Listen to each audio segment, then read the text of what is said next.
It once seemed like there was no way Florida State and Clemson would come to the Big 12, but now Brett McMurphy has mentioned it, and with the new equity stakes deal, there might be enough money on the table to actually make it happen. What? This is Locked On Big 12.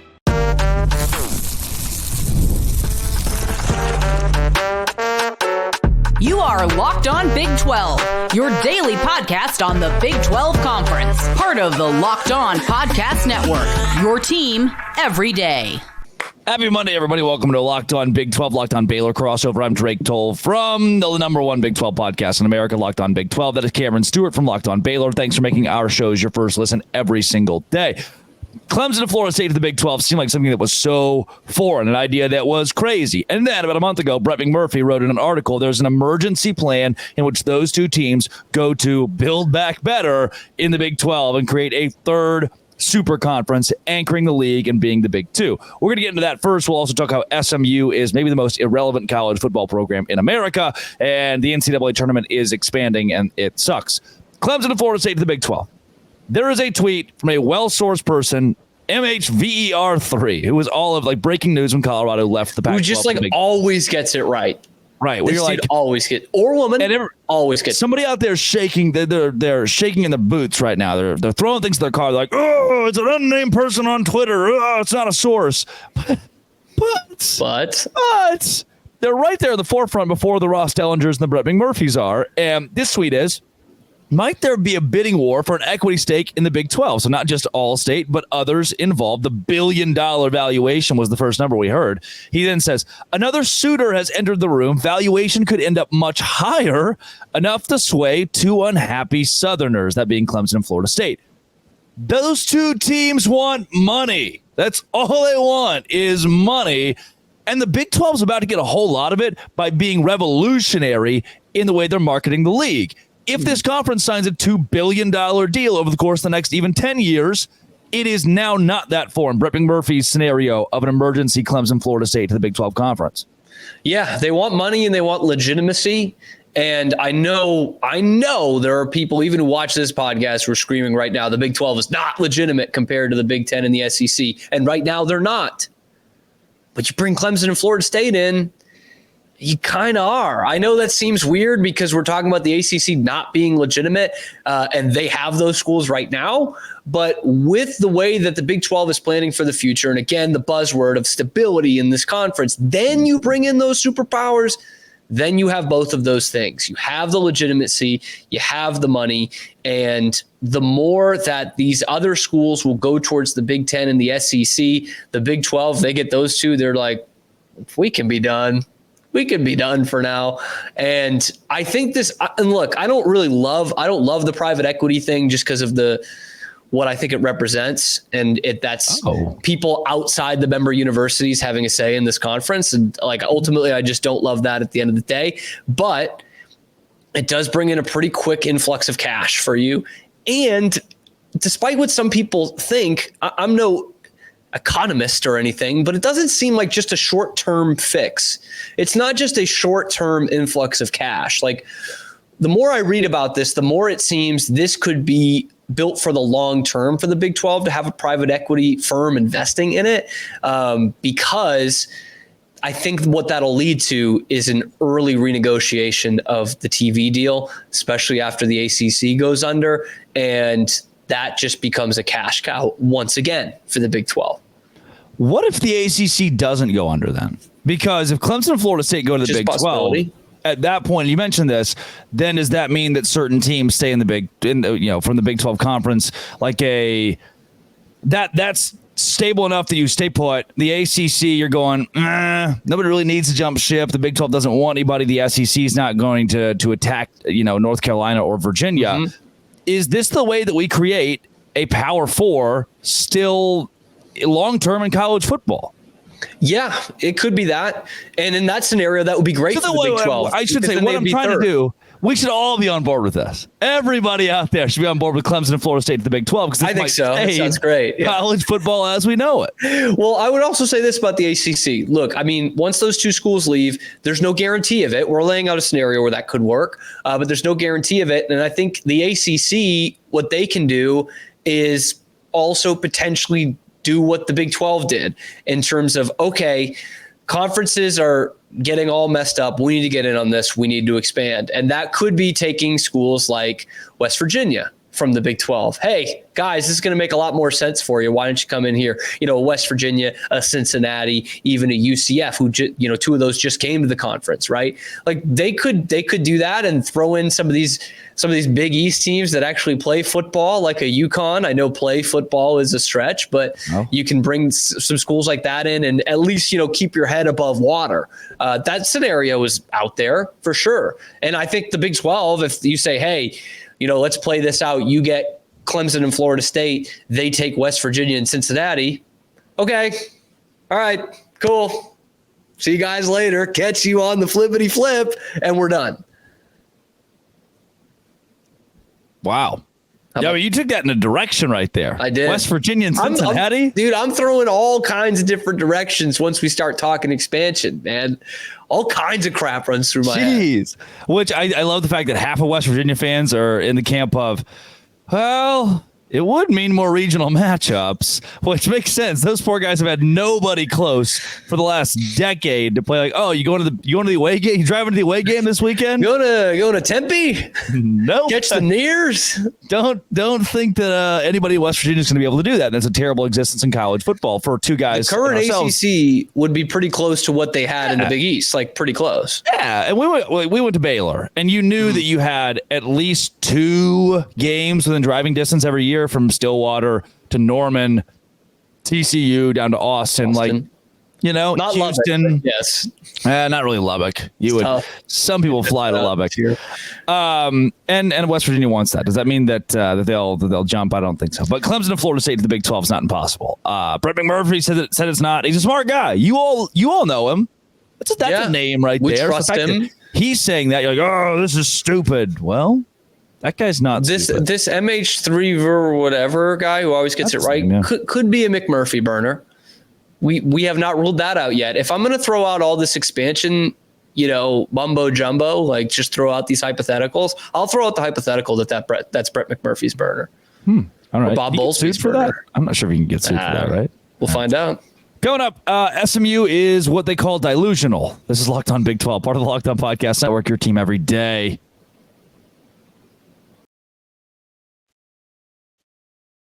Today's show is brought to you by LinkedIn Talent Solutions. Hi, Zach. He's the intern for Locked On Big 12, and he does an unbelievable job on the social media. If you see a tweet that is looking for you to respond to that tweet and tell you what you think the best player is in the Big 12 or best team is in the Big 12, it's not from me. It's that guy because he's good and he's creative. He thinks of things, and I got him at LinkedIn Talent Solutions.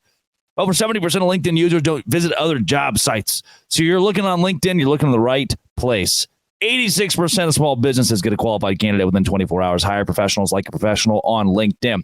LinkedIn knows that small businesses are wearing so many hats. 2.5 million small businesses use LinkedIn for hiring. They're going to help you make the process easy. Right now, post your job for free at linkedin.com/lockedoncollege. That is linkedin.com/lockedoncollege to post your job for free today. Keep in mind that terms and conditions do apply.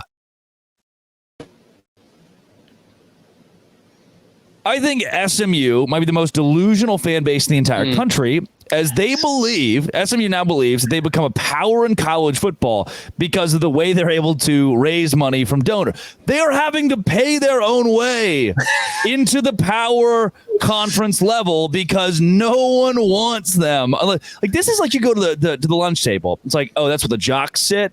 And you definitely are not one of those jocks.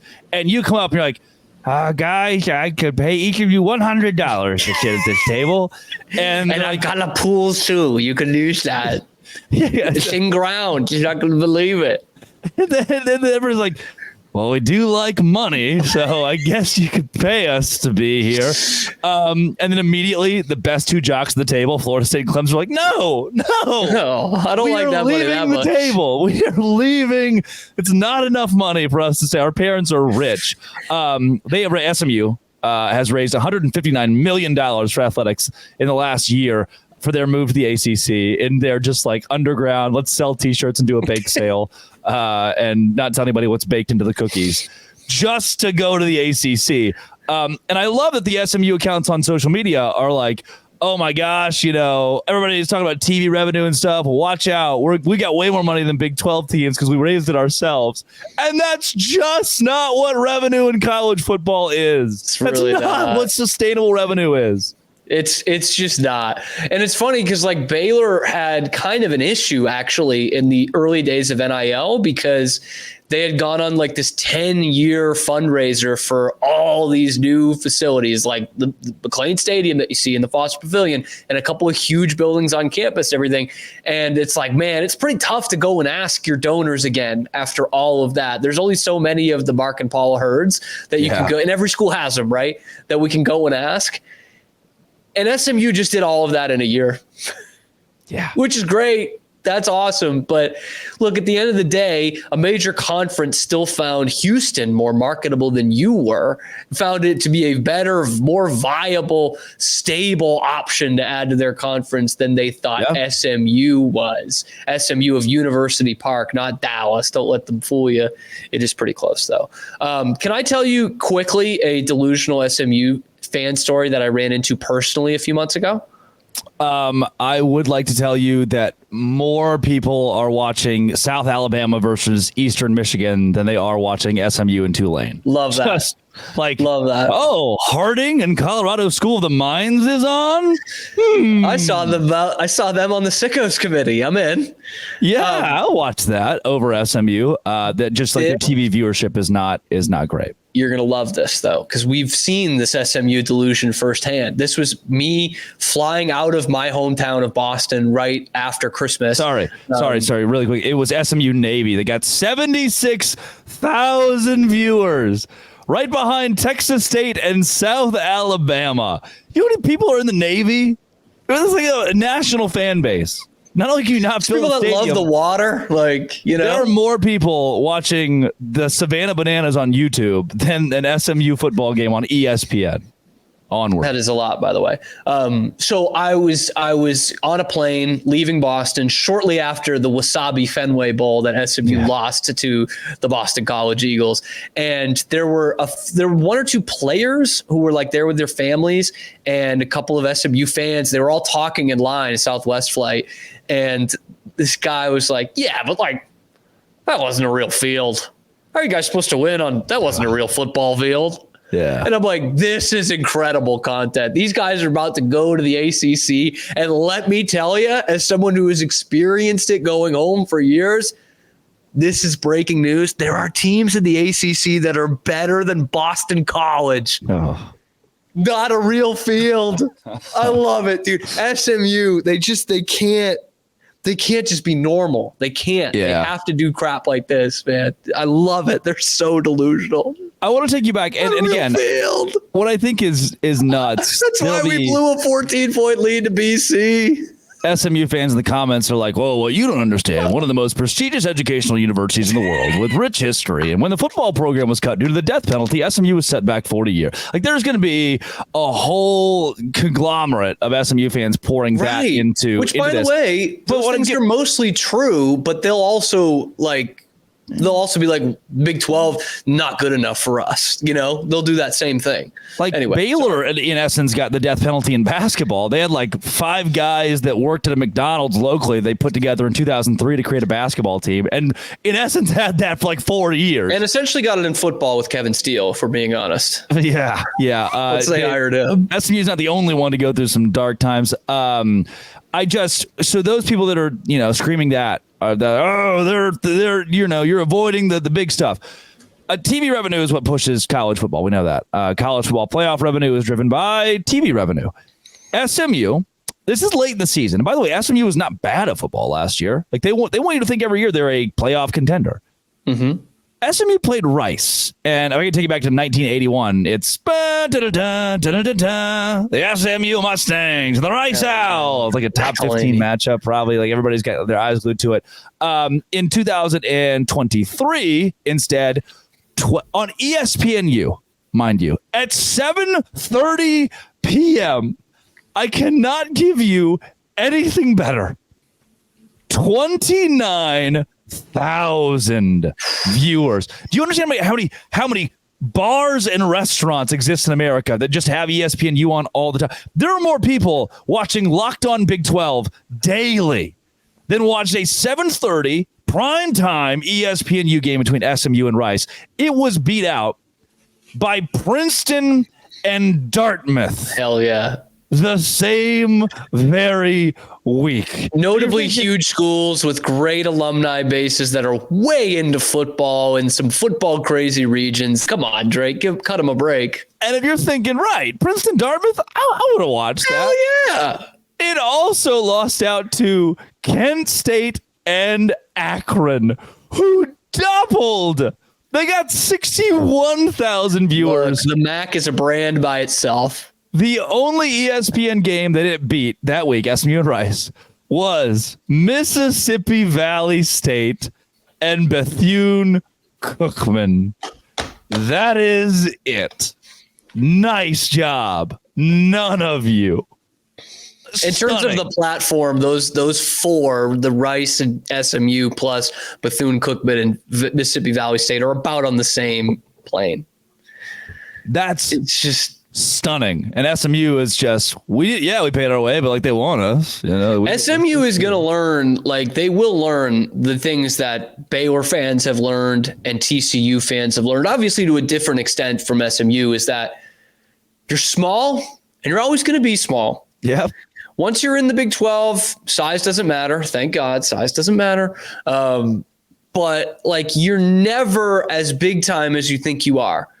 And obviously Baylor and TCU are more big time because they've been in a major conference for, 10 years and 20 to 30 years for Baylor's case once they realigned. Yeah. Coming up, the NCAA tournament is expanding. And Brett Yormark likes it, actually. And the NCAA is getting darn close to it on Locked On Big 12. Part of the Locked On Podcast Network, your team every day.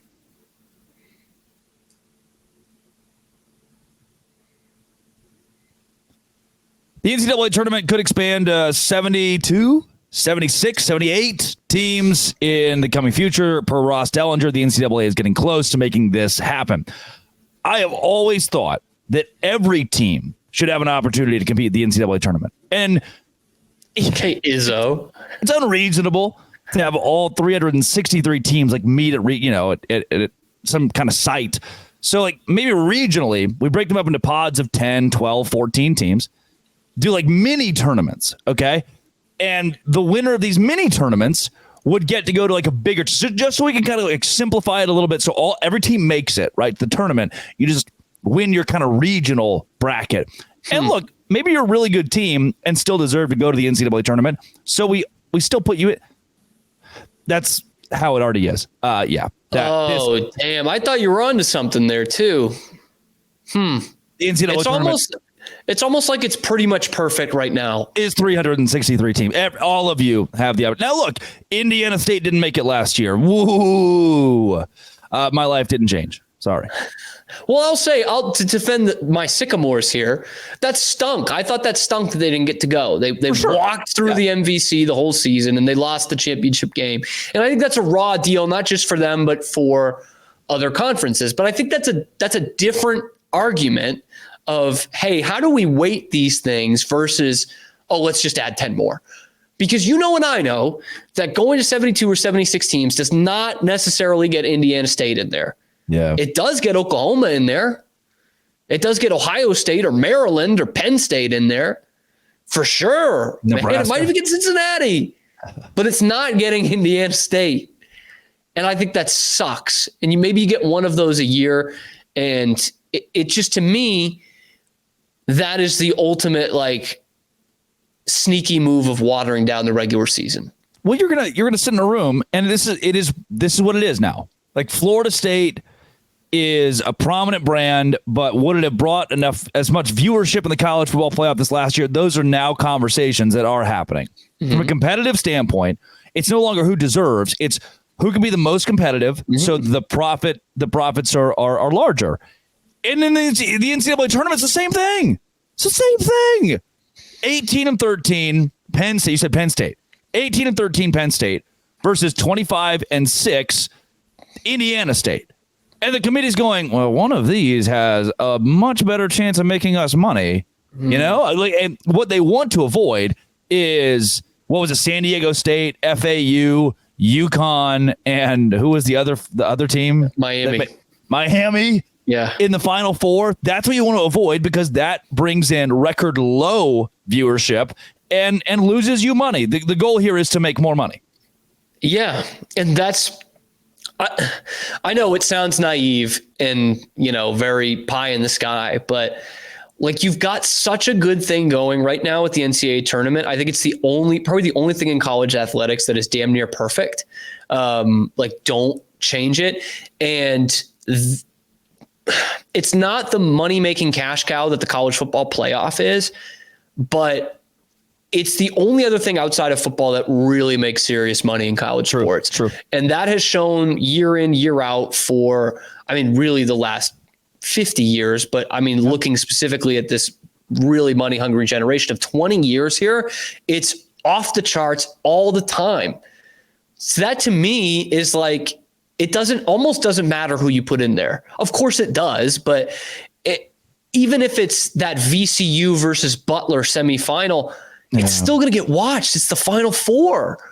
And so I think the NCAA can't get out of their own way there and using that line of thinking that you just presented, which is obviously what they're doing and what they're going to do in the future. They would have put in Kansas State or Oklahoma over Indiana State 11 times out of 10. Yeah. Now, none of those teams got in, but you damn well know that those two Big 12 teams have a much better chance at getting in over a team that they don't know.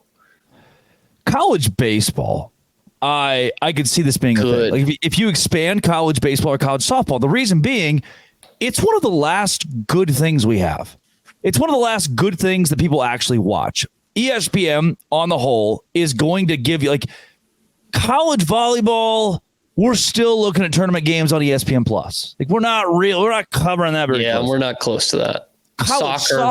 Soccer, no. You might get the lacrosse championship or Final Four or hockey. Yeah, even then it's been a struggle, and I love both those, hockey and lacrosse. It's still been a struggle for those to get going. So the last thing that we have, because you have from football, men's and women's basketball, top three, then softball, baseball are in there, and each of those games is on ESPN for the NCAA tournament there at the very end of the season. Everybody's getting fired up about it. Like, there are things that you turn on at the end of the year.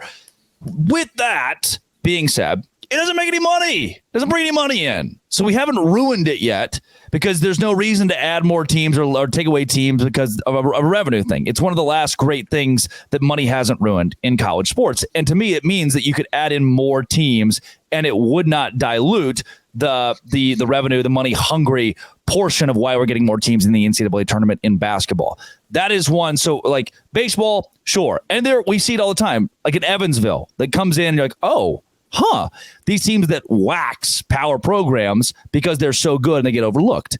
College basketball feels a little bit different from that. The discrepancy in athletes is much wider than it is in baseball, where your Evansville guys could put a pounding on anybody in the Big Ten year in and year out.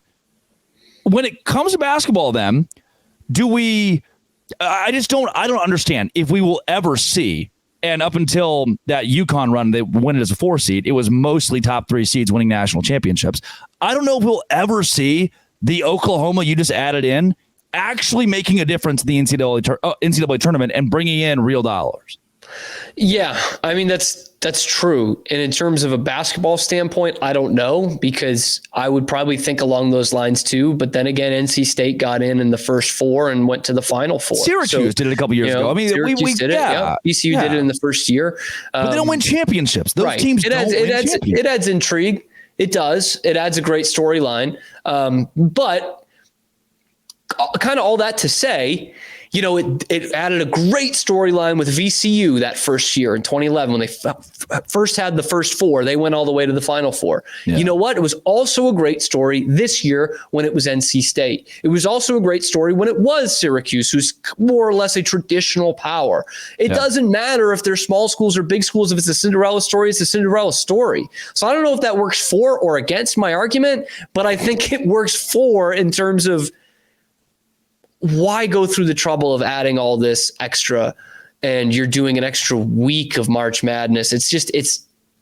I love the tournament more than anything in the world, but it's just not the same when you do that. And I don't know what the magic number is to stop at, but this just feels like too much. Honestly, 68 feels like a little much.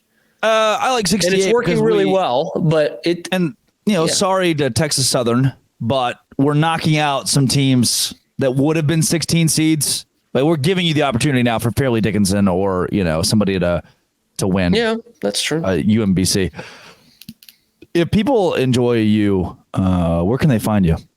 Dude, they can find me so hard at Twitter, which is at Real Cam Stewart, and at Locked On Baylor, which is 3 times a week here in the summer on YouTube or wherever you get your podcasts. Also on the Cam Show on Rogue Media Sports Network, where we're not just tied down to Baylor. We're talking a lot of different things. It did become a quasi-Celtic show for a while, but we're having a good time. We're just bros having a good time talking on a microphone. You're a Celtics guy.